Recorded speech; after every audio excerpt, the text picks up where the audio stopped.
అండి మంచి ట్యాంగోతో మీ ముందుకు వచ్చేసానండి. లెమన్ ట్యాంగ్ ఇంట్లోనే ప్రిపేర్ చేసుకోవచ్చు, ఈజీ ప్రాసెస్ అండి. ఇలా లెమన్స్ తీసుకొచ్చానండి. నేనైతే 15 వరకు లెమన్స్ తీసుకున్నాను. దాన్ని కట్ చేసుకోవాలి. కట్ చేసి పెట్టుకున్న లెమన్ నుంచి ఈ విధంగా జ్యూస్ తీసుకోవాలి. 15 లెమన్స్కి అయితే నేను కిలో షుగర్ తీసుకున్నాను. ఆ షుగర్కి అయితే లెమన్ జ్యూస్ని యాడ్ చేసుకుంటూ కలుపుకోవాలి. ఫ్యాన్ కిందైనా సరే ఎండలోనైనా ఎండబెట్టుకోవాలి షుగర్ని అయితే. ఇలా డ్రై అయిపోయిన షుగర్ని మిక్సీ జార్లోకి వేసుకొని గ్రైండ్ చేసుకోవాలి. గ్రైండ్ చేసుకున్న షుగర్లో మనం ఆరెంజ్ కలర్ కావాలంటే ఫుడ్ కలర్ వేసుకుని గ్రైండ్ చేసుకోవాలి. 2 ఫ్లేవర్స్ అయితే చేసుకుని, ఒకటి ఆరెంజ్ ఫ్లేవర్, ఒకటి లెమన్ ఫ్లేవర్. పిల్లలు అయితే ఇష్టంగా తాగుతారని ఆరెంజ్ ఫ్లేవర్ అండి. మనకు పెద్దవాళ్ళకైతే మాత్రం లెమన్ ఫ్లేవర్ చేసుకున్నాను. 2 బాగున్నాయి.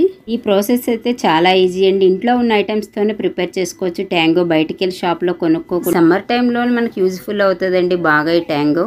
నీళ్ళు చేసేటప్పుడు బాగా నోరు ఆర్చేస్తుందండి. ఇలాంటప్పుడు ఇలా కలుపుకొని తాగితే బాగుంటుంది. నచ్చితే ఒక లైక్ చేయండి.